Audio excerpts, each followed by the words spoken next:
Okay, so once again, good afternoon. To give you some idea or discussions related to the e-governance overcoming obstacle through effective human resource management strategies. Again, e-governance involve the application of ICT, right, by government agencies for information and service delivery to citizens, business, and government employees. It is an emerging field, no, faced with various implementation problems related to technology, employees, flexibility, and change-related issues, to mention a few. So what we are going to do is to address some certain HR issues in e-governance. No? It makes a case in favor of implementing thoughtfully designed human resource management strategies in consonance with the changing organizational and employee needs. No? Such changes arise due to the changes in various dimensions of job responsibilities in work styles, such as strategies may facilitate the redressal, no, of many of the problems faced in e-governance implementation.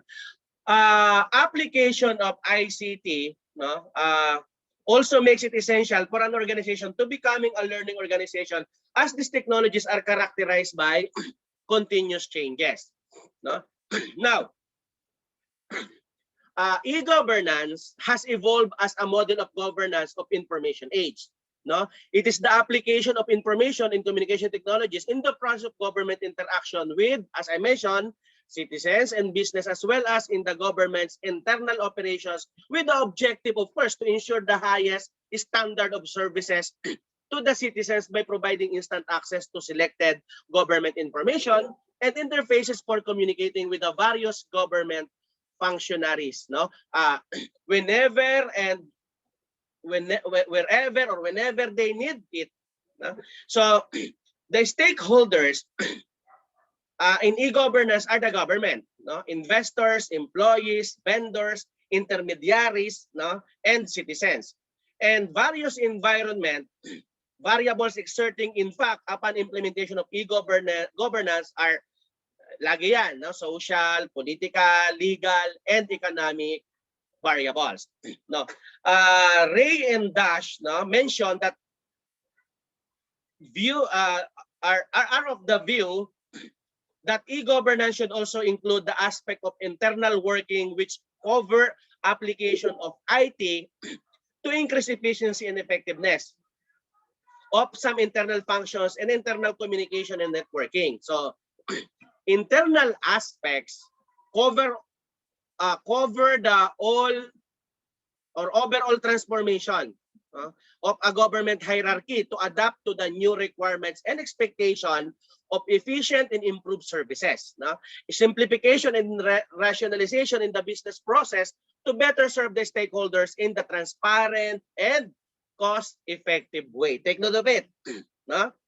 Sabi nga dito, no? Sabi ko nga, the internal aspect, no, cover all the overall transformation of government hierarchy. No? Again, to improve services, simplification, and rationalization in the business process to better serve the stakeholders in a transparent and cost-effective way. Now, the e-governance process, no, is the process of service delivery and information dissemination to citizen using electronic means, providing the following benefits over the conventional system. Ano yon? Increased efficiency in various governmental processes, transparency, of course, and anti-corruption in all transactions. This will be the idea behind actually in DICT, no? Especially adopting the e-governance. No? And we wanted to empower, no, our citizens and encourage of their participation in governance. Actually, in spite of the worldwide diffusion of e-government initiative, getting the claimed benefits of e-governance has not been easy for various technological as well as organizational reasons in both developed and developing countries. Some surveys, no, of success and failures in e-governance projects indicate that e-governance initiatives in developing transitional countries have to be better planned and executed, of course. No? Because based on the study, 15% are successes. Most stakeholder groups attain their major goals and not experience significant undesirable concerns. Then 50% are partial success or failures major goals for the initiative were not attained and or there were significant undesirable results. Then 35% of the total failures, the incentive were never implemented or was implemented but immediately abandoned. So when we say e-governance, again, as I mentioned, we consider the political, economic, legal, social environment. Yung PISTEL, pamilyar sa PISTEL. So within that, the government, the investor, the employees, vendors, and intermediaries, and the citizens within the e-governance applications. Okay? Now, what will be, again, sabi ko nga nung first, every meeting, no, or most commonly, sabi ko lagi ito, the Filipino people are very good in planning. No? We are considering some different tools. No? We are applying the SWOT analysis, no, the strength and weaknesses is within the organization or internal. When we say opportunities and threat, that is an external environment, no? But we are very good with that, no? There are many hindrances in implementing e-governance. These are inadequacy of funds, no? Infrastructural issues, inadequate manpower, citizen readiness, data backlog, legal framework readiness, maintenance, and so on. So, some agency, reported puts e-governance, for example, in their country like India, no, as a rapidly growing segment with 3 southern states, no, making significant progress. It, however, suggests that to achieve desired benefits, several proactive steps need to be taken by governments to address the operational, the economic, the personnel, planning, and implementation issues, which are the bottlenecks, no, to effective implementation of e-governance. Okay, so take note that modern technologies demand a new way of thinking about service and business process design, new ways of working, the development of new skills, the application in traditional skills more effectively, and more flexible approach to working patterns and practices. According to Robbins, structural inertia, yung sinasabi nating built-in mechanism, is a big hindrance to any change process. No? Another impediment is people's resistance to any change. Alam natin yan, especially in our country. No? Yung resistance ng mga empleyado to any change. It becomes very essential to design such as employee-oriented human resource policies as would enable the organization to prepare employees for change and also help them absorb rather than adsorb the change system. There are cultural barriers also, which refers to values. No? Ito tinatawag natin cultural barriers, no? Values, beliefs, mindset, practices, and customs of people, which pose the biggest challenge in installing a new system. The cultural barriers exist at employee level, officers level, and political level. The need is to create a rich and adaptable culture that encourages values, no, such as teamwork, empowerment, trust is also important, and sharing, which is opposed to closed, no, rigid and mechanistic bureaucratic structure of the government organization. So, the shift from being an organization to becoming e-organization, no, in consideration with e-governance. So from organization to becoming e-organization, it affects organization structure and management style as it results into redistribution of power and control. It also changes the orientation of the organization. So an e-organization needs to focus of some aspects, no? Like develop customer orientation, no? Understand the needs of the users, find new ways of presenting information to meet customers, not employee needs, and design feedback mechanisms. Another, of course, is manage customer relationships, streamline processes, communicate better, no? Kasi baka mamaya niyan, alam natin na yung location na yon hindi talaga knowledgeable sa Tagalog or kaya they are not totally understand an English language. So communication is also considered, no? Organize information. We need to organize our information as much as possible. Talagang yung madaling maintindihan yung mga sequence, no? Work more flexibly, make better decisions, and coordinate activities better. Now, keeping the mentioned requirements, no, in view, the key issues that need to be addressed in the context of personnel include doing job analysis, again, to redefine job responsibilities and other job dimensions of various jobs affected by the change. So what we're going to do, if we are applying from organization to organization, we need to redesigning the recruitment and selection process in view of the changing manpower needs. No? The identification of competencies of technological environment to enable all employees to operate effectively in a fully electronic working environment. No? Developing a performance management program that would incorporate changes in job responsibilities and requirements and which is development oriented. We need also to educate employees, no? Educating employees about their new legal and corporate responsibilities and obligation. Take note, at present we have data privacy, no? Data Privacy Act, no? Developing knowledge workers capable of multitasking and evolving an environment that would encourage and reinforce any positive behavior exhibited by employees. We need also to focus on better coordination of efforts between various government agencies as it will affect program effectiveness and efficiency. Kasi alam naman natin kapag naka-e-governance kayo, may mga technology. And we need to accept the fact na talagang mayroong connection ang isang government agency to another government agency. So better coordination of efforts between various government agencies is very important. No?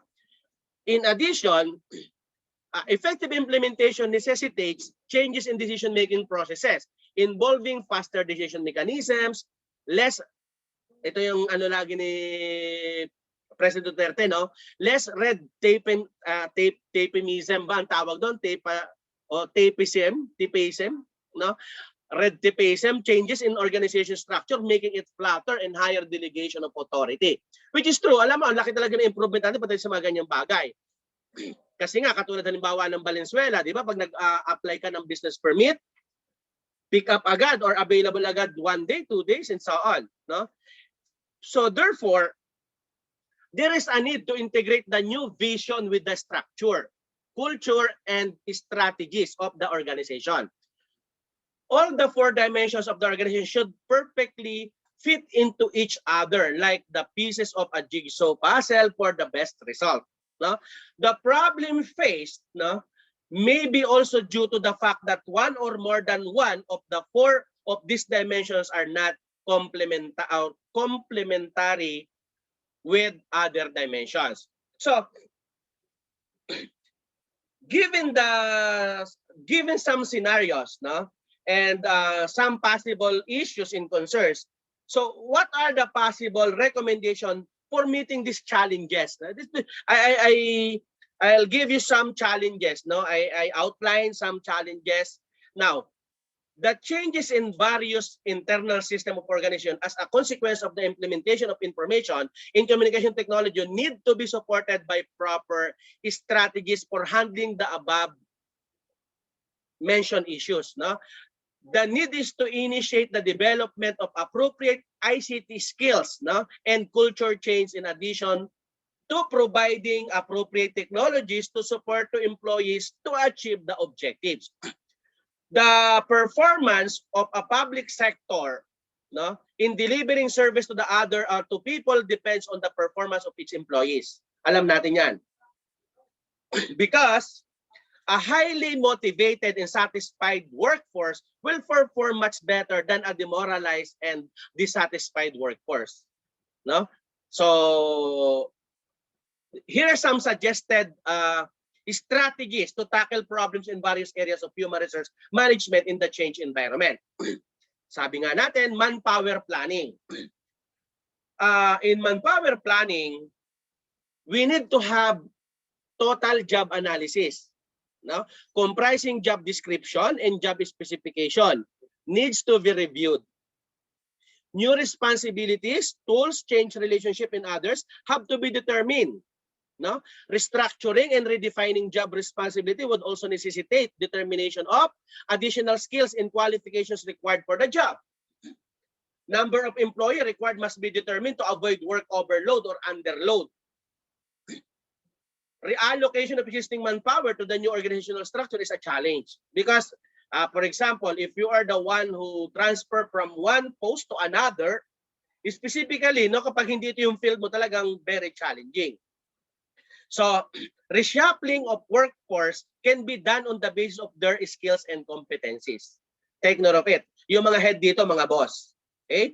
Reshuffling of workforce can be done on the basis of their skills and competencies. This process needs to be supported by a good career planning and performance management system, which helps in identification of employee potential, enhanced placement of right person at the right job at the right time. Hindi ito yung talagang pinakaano, parang ito yung kanyang minor, iba yung major niya.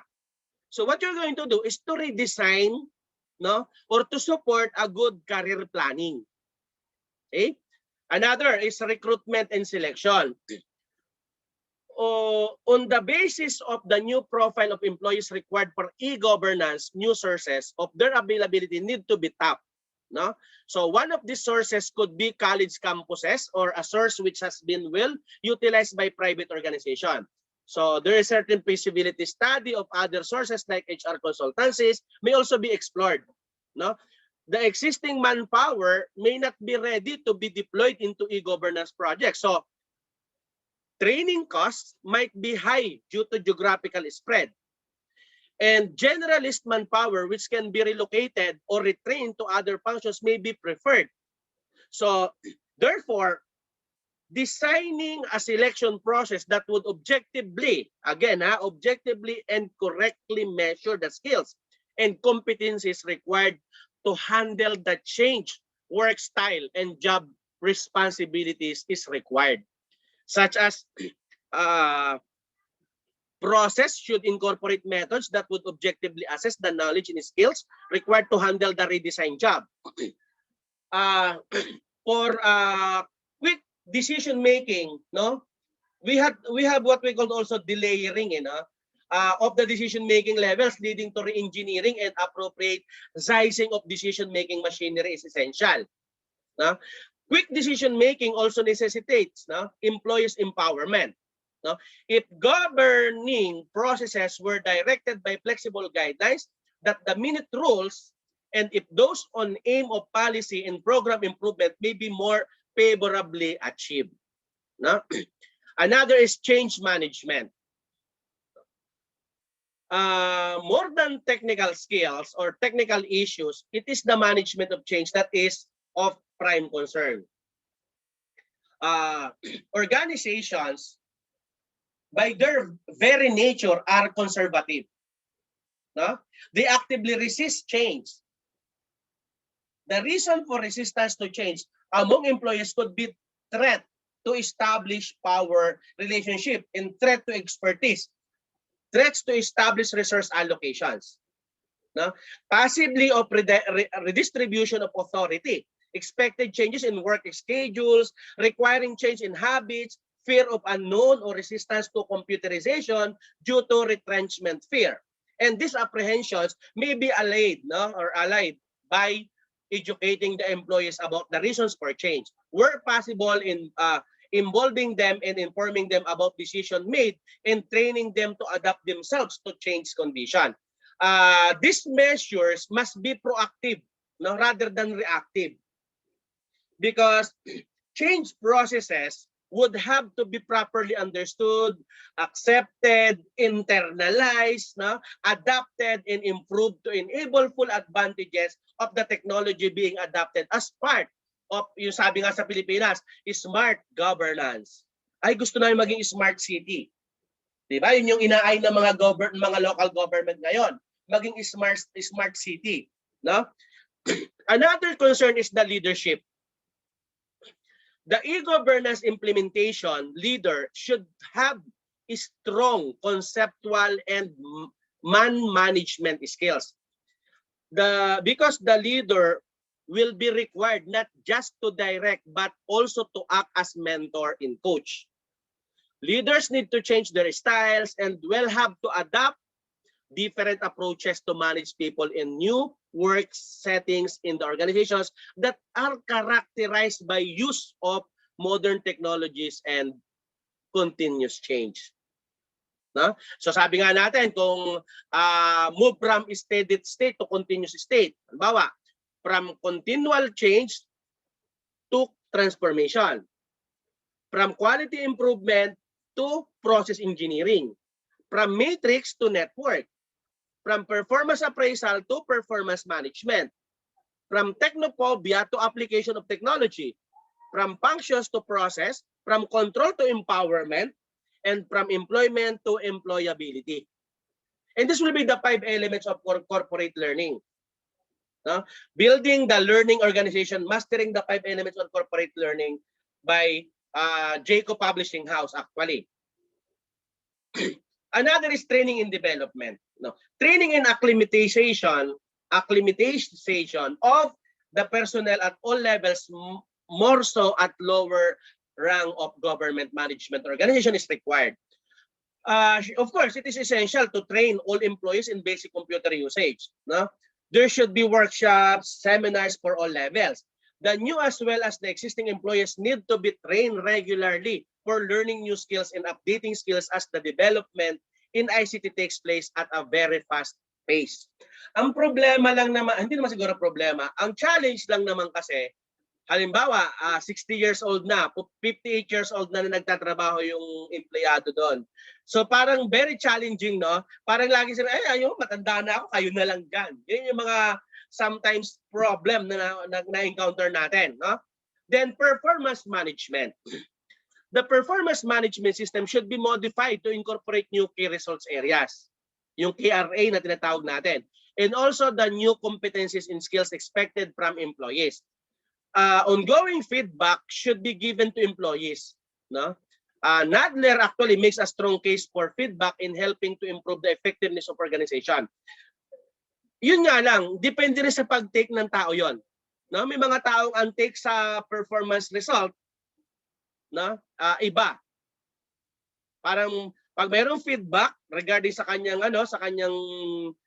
output or sa kanyang one year na trabaho, kapag medyo sa halip na kumbaga parang gawin niyang challenge yon para improve, parang bumababa yung moral niya, which is not good. Okay? So, again, periodic reviews of employee performance must be conducted to get desired result, of course. Technology that has restructured work will force those who are responsible for employee development to create ever more flexible and responsive learning and performance solution. Another concern is the reward system. No? The HR managers need to be creative in designing a reward system for employees who are new to the use of ICT to motivate them. Because any positive behavior that is consonant with the requirements, the new job must be reinforced. So any outstanding efforts, suggestions, and innovations can be rewarded or recognized to boost morale of the employees.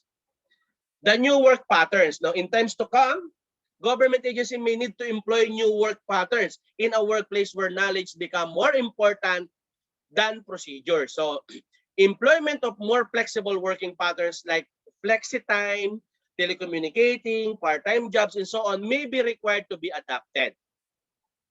No? So, what will be the need to become a learning organization? I don't know if you're familiar with what we call CQI, no? Continuous Quality Improvement. The continuous learning and knowledge provide the power of sustenance and the new workplace transformed by ICT. The technology advances at a very fast pace. No? Therefore, employees need to be receptive and must be ready to update their knowledge and skills continuously for effective e-governance. No?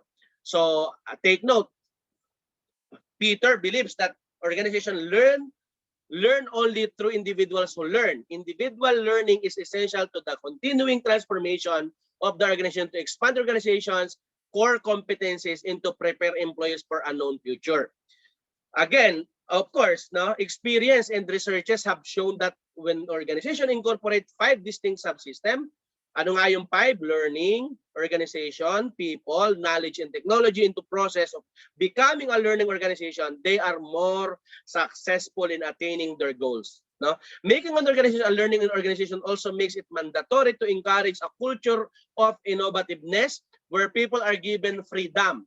Of course, within some limits naman, particularly in case of government organizations that are accountable to public at large. No, so to practice what they have learned to find solutions to problem in a novel way. Di ba? Gobyerno no? Talagang problems in a novel way. And this is also necessitate building capacities of people at all levels. The government seems to be making good efforts in this direction by focusing on capacity building through enhancement of knowledge and skills to plan, implement, and sustain e-governance initiative through National E-Governance Plan. No? Of course, we have the policy making, institutional arrangement, access to professional expertise, and outcome monitoring. So when it comes to policy making, the e-governance policies are framed at the highest level of government involving politicians and bureaucrats. No? This makes it essential to develop skills at this level. When it comes to institutional arrangement, this need to be so structured and empowered. They are able to monitor that e-governance policies are implemented in all the state and central government departments uniformly. Okay? Adhering to fixed standards and are consistent with a broad policy. How about the access to professional expertise? Certain basic skills for working in the changed work environment and with changed technology are required in employees. No? Accessing external experts and professional has also been envisaged, no, in what we call National E-Governance Plan. A balance between hiring outside experts and retaining of existing employees must be achieved. And for the outcome monitoring, close monitoring to the benefits of accruing out of the e-government project needs to be done to check the utility and relevance of the whole program. To summarize my discussion, no, today, many of the public sector organizations and government agencies are refurbishing and modernizing their system to enhance their efficiency. And take note, no, that's why we have a subject of e-governance. No? E-governance is a big leap towards that direction. Hindrances are bound to occur when a change of such huge magnitude and expanse is sought to be implemented. Thoughtfully designed policies implemented step by step would certainly prove to be fruitful. Innovative strategies related to employees need to be framed to sustain the changes. Employee satisfaction is the key to delivery of quality services to the people. Employees can be motivated by adopting such HR policies that reward their efforts. And these practices will help create a culture where learning becomes an ongoing process and becomes an integrated part of all organizational functions. Okay, so I think that's it for that